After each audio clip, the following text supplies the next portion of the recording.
Bharatiya Janata party शासित केंद्र सरकार ने एक फर्जी मुकदमे में दिल्ली के मुख्यमंत्री अरविंद केजरीवाल जी को लोकसभा चुनाव की घोषणा के बाद गिरफ्तार कर लिया। इसलिए गिरफ्तार कर लिया कि अरविंद केजरीवाल जी लोकसभा के चुनाव में प्रचार ना कर सके। ये सिर्फ तानाशाही सरकारों में होता है कि विपक्ष के नेताओं को जेल में डाल देते हैं। तानाशाही सरकारों में यह भी दूसरा लक्षण होता है। माननीय उच्चतम न्यायालय के सामने रखा, उसकी कुछ मुख्य बातों के बारे में मैं आपको बताना चाहता हूं। अरविंद केजरीवाल जी ने कहा कि ये बात सिर्फ इत्तेफाक नहीं हो सकती। नेक्स्ट लाइन न्यूज में आपका बहुत बहुत स्वागत है। मैं हूं आपके साथ अबरारुल हक रहमान। सीएम अरविंद केजरीवाल की गिरफ्तारी के बाद ऐसा लगता है कि आम आदमी पार्टी पूरी तरीके से बौखला चुकी है, और बौखला इसलिए चुकी है दर्शकों क्योंकि ये कार्रवाई का जो सिलसिला है वो थमने का नाम नहीं ले रहा है। लगातार इस पूरे मुद्दे को लेकर के सूरत हाल जो है वो और भी ज्यादा गंभीर होती चली जा रही है, और भी ज्यादा बिगड़ती चली जा रही है, और जाहिर सी बात है कि इसको लेकर के मामला जो है और ज्यादा फंस रहा है। दर्शकों, फिलहाल की स्थिति की जो बात करें हम, अभी 2024 के लोकसभा चुनाव चल रहे हैं, मतदान हो चुके हैं 2 चरण के। अब ऐसे में आम आदमी पार्टी जो आरोप लगा रही है और ये कह रही है कि दरअसल ये पूरा का पूरा ताना बाना जो बुना गया है ये मात्र 2024 के लोकसभा चुनाव को लेकर के है, और इसके अलावा कोई भी चीज जो है वो नजर नहीं आती है।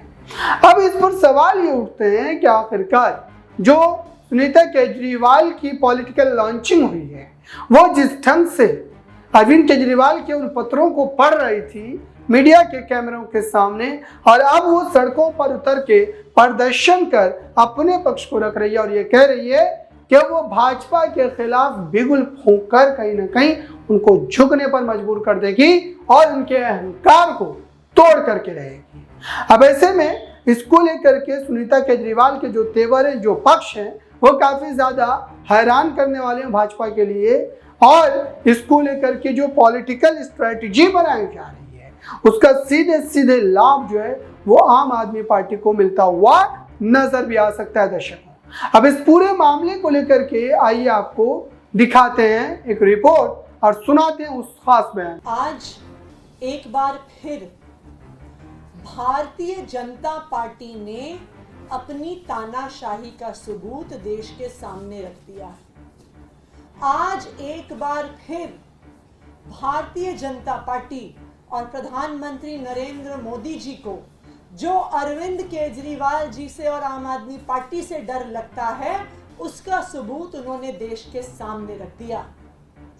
सबसे पहले भारतीय जनता पार्टी शासित केंद्र सरकार ने एक फर्जी मुकदमे में दिल्ली के मुख्यमंत्री अरविंद केजरीवाल जी को लोकसभा चुनाव की घोषणा के बाद गिरफ्तार कर लिया।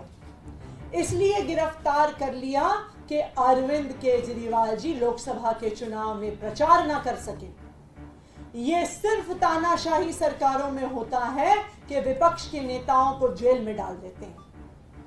तानाशाही सरकारों में यह भी दूसरा लक्षण होता है कि विपक्षी पार्टियों को प्रचार करने से रोका जाता है, और आज यही हुआ है। भारतीय जनता पार्टी के एक और राजनीतिक हथियार इलेक्शन कमीशन ऑफ इंडिया ने अपने इस पत्र के माध्यम से आम आदमी पार्टी के कैंपेन सॉन्ग पर रोक लगा दी है। ये भारत के इतिहास में पहली बार हुआ होगा कि किसी पार्टी के कैंपेन सॉन्ग पर इलेक्शन कमीशन ऑफ इंडिया ने रोक लगाई होगी। वो इलेक्शन कमीशन ऑफ इंडिया जिसको भारतीय जनता पार्टी की जो रोज आचार संहिता की धज्जियां उड़ाई जाती हैं उनके द्वारा वो नहीं दिखती हैं, लेकिन आम आदमी पार्टी के नेता सांस तक ले लेते हैं तो उनको ऐसे नोटिस आ जाते हैं। जब भारतीय जनता पार्टी ईडी और सीबीआई का प्रयोग करके आचार संहिता। तो आपने सुना दर्शकों, लंबे समय से इसको लेकर के यही बात कही जा रही है। खुद अरविंद केजरीवाल ने अपनी अर्जी में क्या लिखा था, ये बात आपको याद होगी दर्शकों। उन्होंने साफ तौर पर इस बात का जिक्र किया था माननीय जजेस के सामने कि अगर चुनाव से ठीक पहले विपक्ष के नेताओं पर इस तरीके से कार्रवाई की जाएगी तो जाहिर सी बात है कि इसका कहीं ना कहीं जो है दुरुपयोग आने वाले चुनाव में भी हमें देखने को मिल सकता है और सीधे तौर पर इस मामले को लेकर के स्थिति जो है वो और भी ज्यादा गहराती हुई नजर आ सकती है और वही होता दिखाई भी दे रहा है।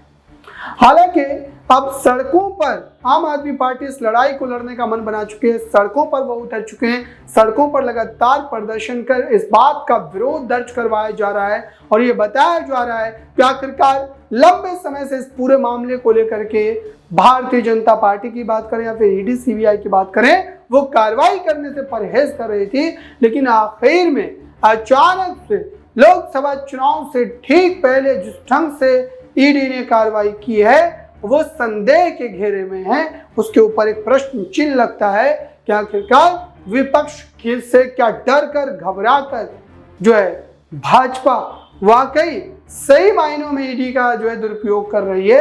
ये एक बड़ा प्रश्न जो है वो अब भी उठाए जा रहे हैं आम आदमी पार्टी की तरफ से, कार्यकर्ताओं की तरफ से, नेताओं की तरफ से और इस आरोप को वो लगातार गंभीरता से लगा रहे हैं दर्शकों।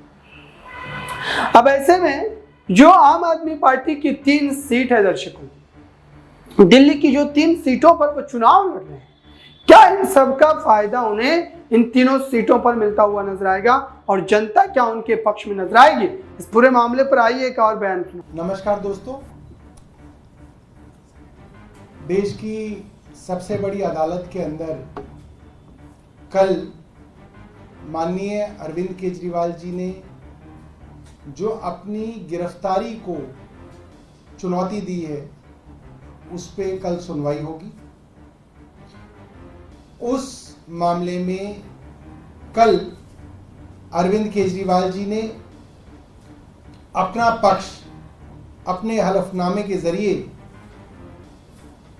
माननीय उच्चतम न्यायालय के सामने रखा। उसकी कुछ मुख्य बातों के बारे में मैं आपको बताना चाहता हूं।